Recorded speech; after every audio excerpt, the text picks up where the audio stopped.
When you leave the calm harbor, storms await. Giants and sea monsters lurk, testing your courage. You will fight to save your friends, to save yourself, and pray to the gods. But a reward comes at the end. Stay with us tonight. Let this adventure be yours. And remember, at the end of every voyage, treasure awaits. The fifth voyage begins in chaos. Sinbad's ship is tossed by a raging storm, waves towering like mountains. Giants crush the cliffs, sea serpents rise from the depths, their jaws snapping at the crew. Men scream, oars shatter, and the very sea seems alive, trying to drag them to doom. Yet amidst the terror, Sinbad rallies his companions, fighting, strategizing, and refusing to surrender. Every strike, every maneuver is a battle for survival. Will they overcome the monsters of the sea, or be claimed by the ocean's wrath? Stay with us. This adventure has only just begun. After the wealth of my fourth journey had filled my house with treasures, silks, and jewels, I thought my soul had finally found rest. Yet, as many times before, the call of the sea began to whisper to me at night, stronger than the voice of reason, louder than the comfort of home. My friends, I tell you truly, wealth is heavy, but the thirst for adventure is heavier still. Once more I gathered merchants, brave sailors, and loaded a fine ship with goods, setting my eyes upon horizons unknown. The voyage began under a sky so clear it looked as if the heavens themselves blessed our sails. For many days we sailed in peace. The winds were steady, the waters calm, and the air filled with laughter and songs of the crew. We traded in distant ports, gathered rare spices, and filled our chests with ivory and gold. But the sea is a mistress of sudden moods. One morning, as dawn painted the waves crimson, a shadow rose on the horizon. It was no storm this time, no raging sea, yet the air grew heavy, the sailors fell silent, and an unease gripped our hearts. Ahead of us loomed a dark island, crowned with cliffs sharp as blades, its peaks lost in clouds. No map marked its place. The waters around it churned with strange currents, pulling us closer, as though the very ocean conspired to drag us toward its jaws. I shouted to the men to hold steady, but their faces had already paled. Something waited on that shore, something no sailor wished to meet. And yet, fate had chosen this path for us. The currents pulled stronger with each passing moment, as though unseen hands beneath the waves had seized our ship. The timbers creaked, the sails strained, and no matter how we fought with oars and ropes, the island drew us nearer, like prey into the mouth of a beast. At last, with a thunderous crash, our ship splintered against the jagged rocks. The sea roared as if mocking our struggle, and many of my companions were swallowed by the waves. Those of us who clung to floating planks were cast upon the stony shore, battered and broken, yet alive. But as we raised our eyes, our relief turned to dread. For upon the cliffs stood shapes, towering giants, their skin dark as night, their eyes burning like coals. They descended toward us with strides that shook the earth. Each held a massive club carved from tree trunks, and their laughter rumbled like thunder. One of them reached down and seized a sailor as easily as a man would pluck a bird from its nest. The poor soul's screams echoed as the giant carried him away, while the others circled us, sniffing, studying, deciding who among us would be next. I felt the chill of fate upon me, yet in that moment my heart hardened. I whispered to my companions, "We are not yet dead. Even giants can bleed. Watch closely, for if we do not find a way to outwit them, none of us shall live to see another dawn." The giants herded us like cattle into a vast cavern, lit by fires that burned in pits of stone. The air was thick with smoke and the stench of roasted flesh. Bones, human bones, were scattered across the ground, mute testimony to the fate of those who had come before us. One of the monsters, larger than the rest, sat upon a throne of rock. His head was bald and gleamed in the firelight. His single eye glowed like molten iron, and his teeth were long as daggers. With a voice that rattled the very stones, he commanded his kin. They seized another of my companions, roasted him upon the flames, and devoured him before our eyes. The sound of their chewing was more terrible than thunder. Despair fell upon the men, their spirits broken. Many wept, believing all hope lost. But I, Sinbad, would not surrender to fear. I studied the cavern, the giants, the flicker of fire upon their leathery skin. And an idea began to form, an idea born of desperation, but also of cunning. That night, as the giants slumbered in their smoky hall, I whispered to my companions, "If we are to live, we must strike at the head of the beast. Tomorrow, when the fire is high, we will turn it against them. Trust me, and be ready." The men clung to my words as a drowning man clings to driftwood. For in that darkness, my plan was the only light that remained. At dawn, the giants stirred. The cavern echoed with their guttural growls as they lit the fires and prepared for another feast. Terror gripped my men, yet beneath it flickered the spark of defiance I had planted. As the largest giant stooped to seize another victim, I gave the signal. With all our strength, we heaved a massive wooden beam into the flames until it glowed red-hot, its tip blazing like a brand from the underworld.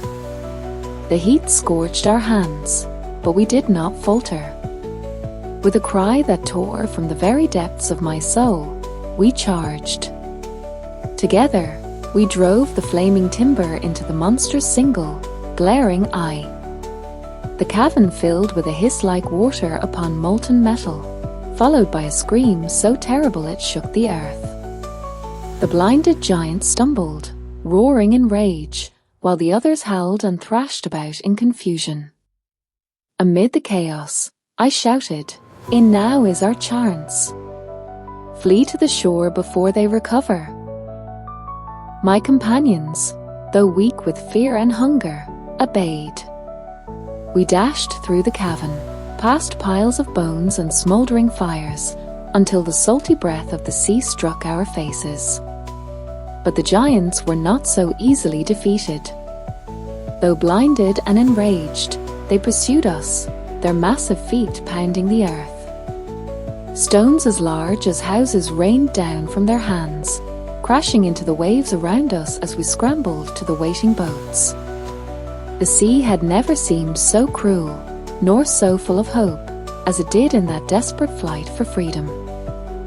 We rowed with every ounce of strength left in our weary arms, the oars biting into the black waters as the blinded giants raged upon the cliffs.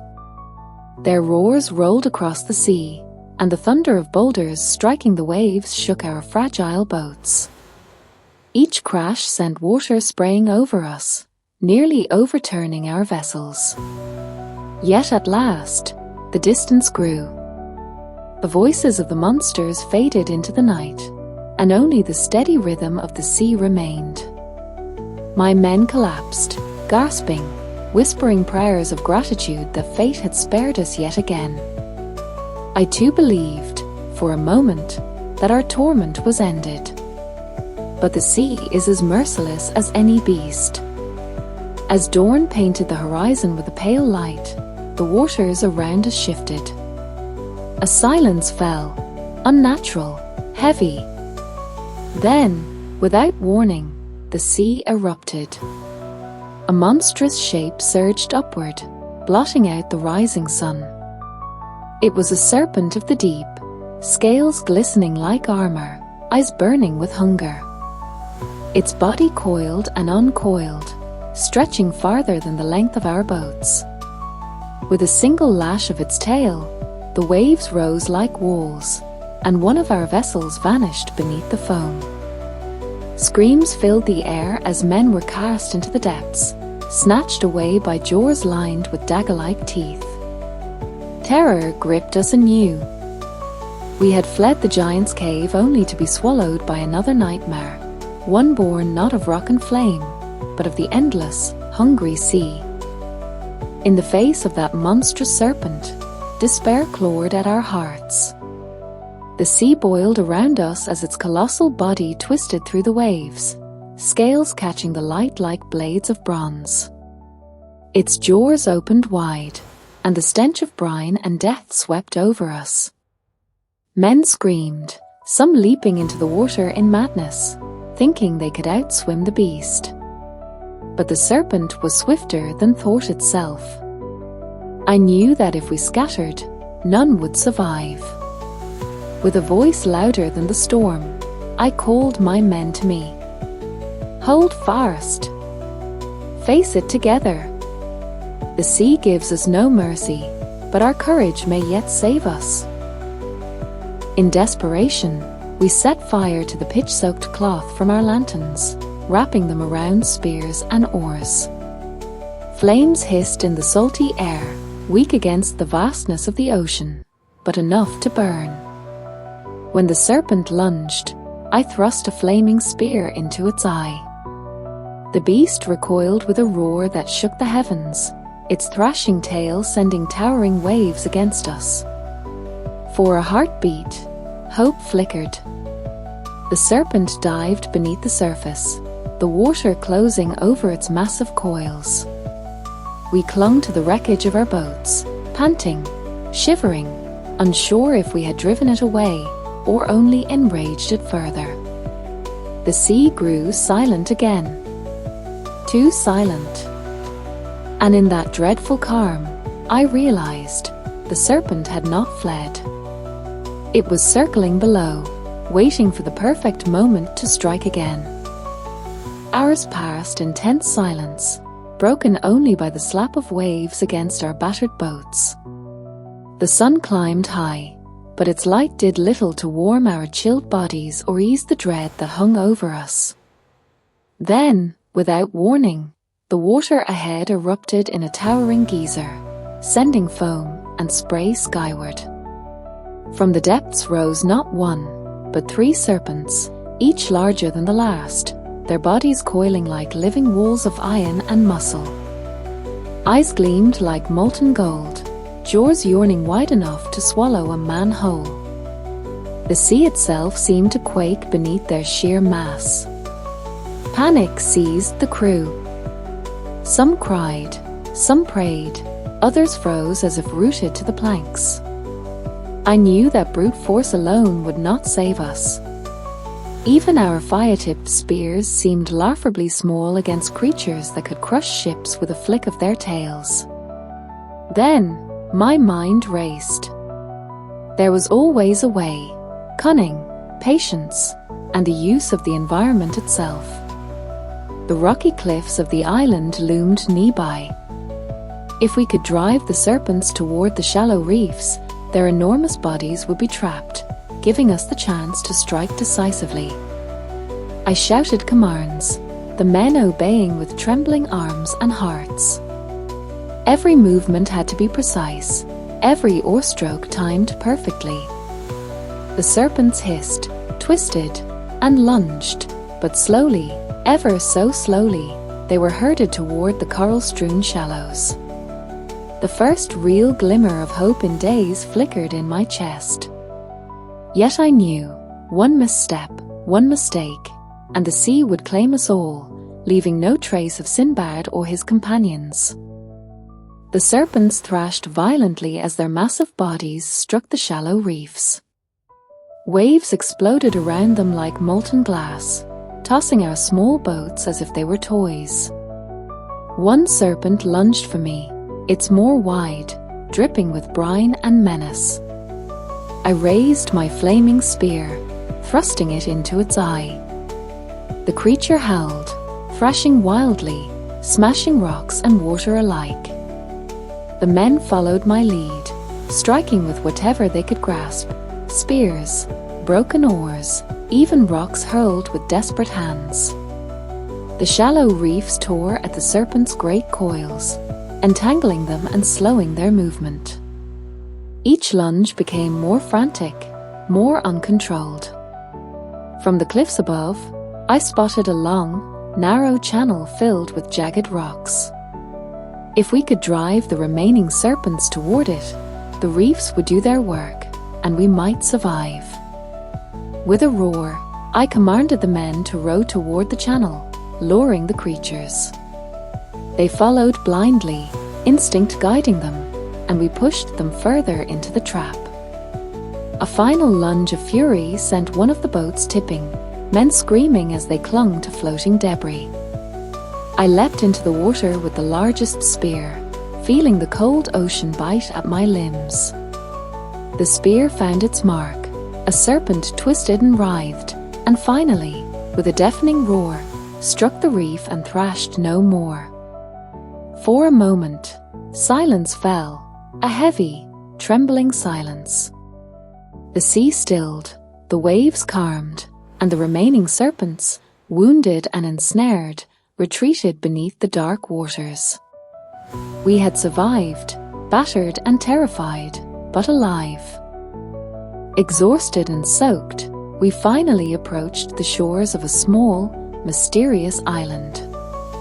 The cliffs were jagged, dark, and imposing, but the shoreline gleamed with golden sand, and faint glimmers hinted at treasures buried within. The air was thick with the scent of exotic flowers and the brine of the sea, a strange mix that made the heart both anxious and curious. As we set foot on the island, the ground beneath us seemed alive. Soft moss and creeping vines gave way under each step. Strange birds with feathers like molten copper circled overhead, their calls echoing in patterns almost like warnings.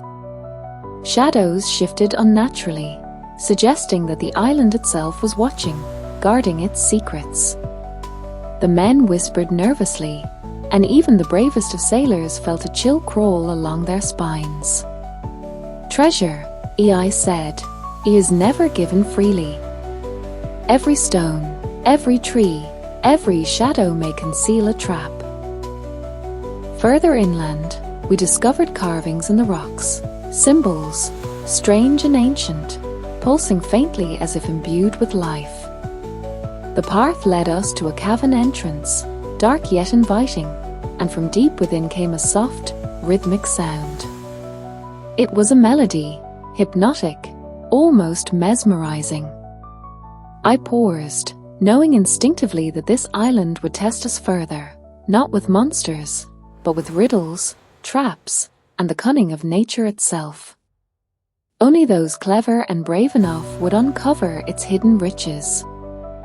Stepping into the cavern, the air turned cool and damp, carrying the scent of earth and something faintly metallic. Stalactites hung like jagged teeth from the ceiling, dripping water onto the polished stone floor. Faint echoes of our footsteps bounced off the walls, each sound magnified, making the cavern feel alive. The walls glittered with veins of minerals, some sparkling like crushed diamonds, others dark and ominous, almost absorbing the torchlight. Strange carvings lined the passages, depictions of monstrous beasts and legendary heroes long forgotten. Every glance made me feel watched, as if unseen eyes followed our every move. From deeper within came the soft sound of water, then a whispering current that led us to an underground stream. Its surface shimmered with an unnatural light, illuminating a path that twisted deeper into the island's heart.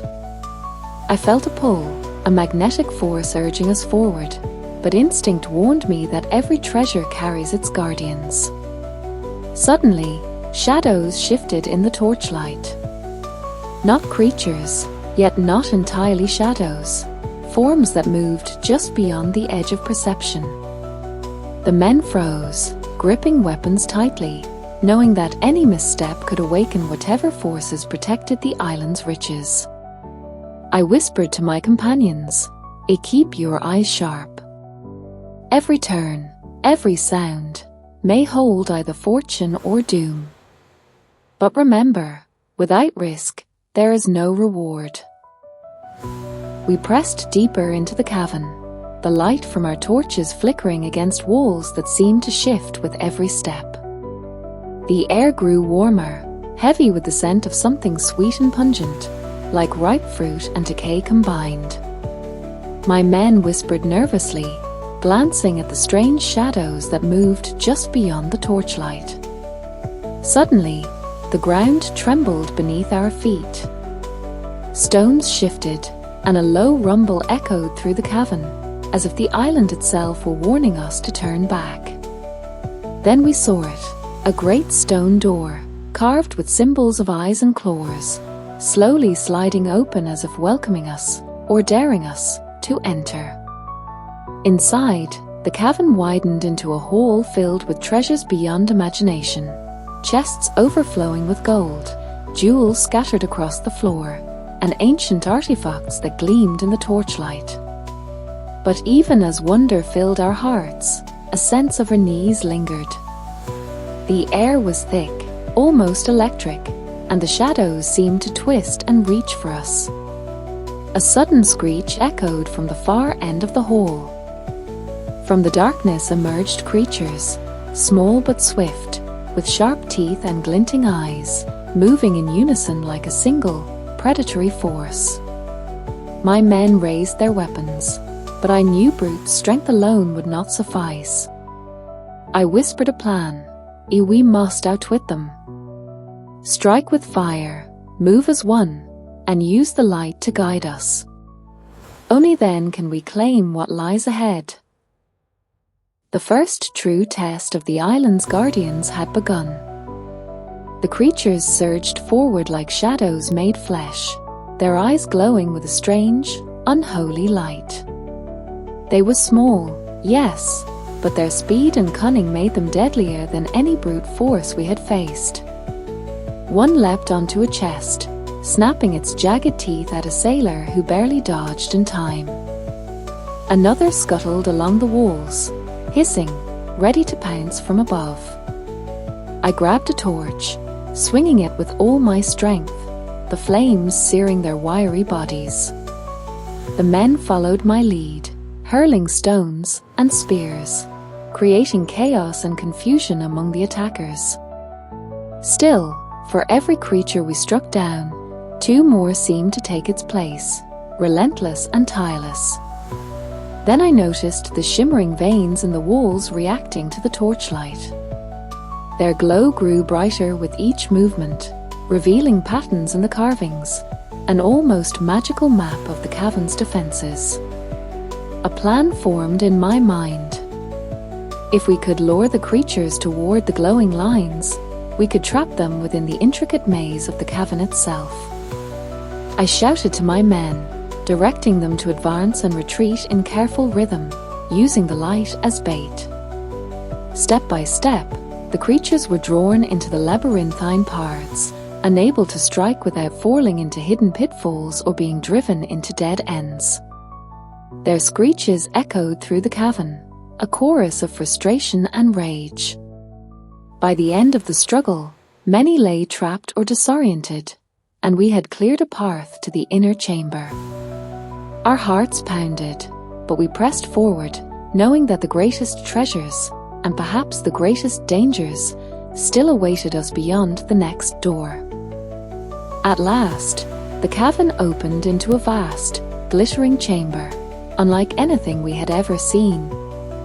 The walls were encrusted with gems that caught the torchlight, casting rainbows across the high ceiling. Golden statues of strange, unknown gods stood at intervals, their eyes seeming to follow our every move. Chests overflowing with coins and jewels littered the floor, and delicate artifacts of silver and ivory shimmered temptingly. Yet the chamber was not empty. At its center stood a pedestal, upon which rested a single, radiant gem the size of a man's fist, glowing with an inner fire. Its light seemed to pulse in time with my heartbeat, beckoning me closer. I felt a shiver run through my spine, sensing that this gem was the true prize of the island.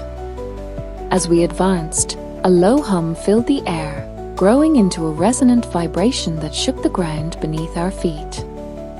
The carvings on the walls began to glow, and from hidden alcoves emerged guardians unlike the creatures we had fought before. Tall, ethereal beings, their forms shimmering like liquid light. Their eyes were voids, black and endless, and their movements were swift and fluid, gliding above the ground without touching it. I whispered to my men, "Stay together. Use the light of the gem and the torches to guide us. One wrong step, and all is lost." Every step forward was a test of courage and cunning. The guardians moved with precision, blocking paths, hurting us, testing our resolve. Yet with careful planning and quick thinking, we dodged their strikes, using the glowing lines in the walls and floor as our guide. The gem pulsed brighter as we approached, and I realized that the final trial was not just strength or bravery, but understanding the island's logic and outsmarting its sentinels. The ultimate treasure was within reach, but only for those clever and fearless enough to claim it. We approached the pedestal cautiously, every step measured, hearts hammering with anticipation. The gem's light bathed the chamber in a warmth that was almost intoxicating, yet the guardians glided silently around us, their forms shimmering like liquid mirrors, ready to strike at any misstep. I noticed a pattern in their movement, a rhythm that could be exploited. Whispering instructions to my men, we timed each step, weaving between the guardians like dancers in a deadly ballet. The closer we got, the brighter the gem pulsed, as if testing our courage, our patience, and our understanding. Finally, I stood before the pedestal. The gem floated slightly above it, suspended in an unseen force. Its glow reflected in my eyes, and for a heartbeat, the chamber seemed to hold its breath. Reaching out slowly, I felt a surge of energy, a tingle that ran through my fingers and into my very soul. With a swift, decisive motion, I grasped the gem. The guardians froze, then vanished like mist, leaving the chamber silent. Treasure beyond imagination lay before us, but the true victory was not gold or jewels. It was the triumph of wit, courage, and perseverance over the island's cunning trials. My companions cheered softly, reverence in their voices, for we had faced horrors and enigmas that would haunt any mortal heart, and yet we had emerged victorious. The Fifth Voyage had tested us in body, mind, and spirit, and now the reward was ours. With the radiant gem secured and the treasures of the island before us, we made our way back to the shore. The air felt lighter now, as if the island itself had released its grip, acknowledging our cleverness and bravery. My men, though exhausted and battered, carried the gleam of triumph in their eyes. We loaded the treasures onto our remaining boats, the gem carefully wrapped and protected at the center. As the first rays of dawn broke across the horizon, the sea seemed calmer, almost respectful, carrying us away from the island that had tested us so mercilessly. Every wave, every ripple, whispered tales of the dangers we had survived and the courage we had shown. During the voyage home, I reflected on the journey, the giants, the serpents, the mysterious guardians, and the cunning of the island itself. Each challenge had not only tested our strength but sharpened our minds, revealing that true adventure lies as much in the struggle as in the reward. At last, we returned to the bustling harbor of my city. Friends and merchants gathered, eyes wide with wonder, as we unveiled our treasures. Gold, jewels, rare spices, and the radiant gem told the tale of a voyage beyond imagination. Yet I knew in my heart that this was not the end. Sinbad's spirit would always yearn for the sea, for new horizons, and for adventures that pushed the limits of courage and wit. Thus ended the fifth voyage of Sinbad the Sailor, a tale of terror, cunning, and triumph that would be whispered among sailors and dreamers alike for generations to come.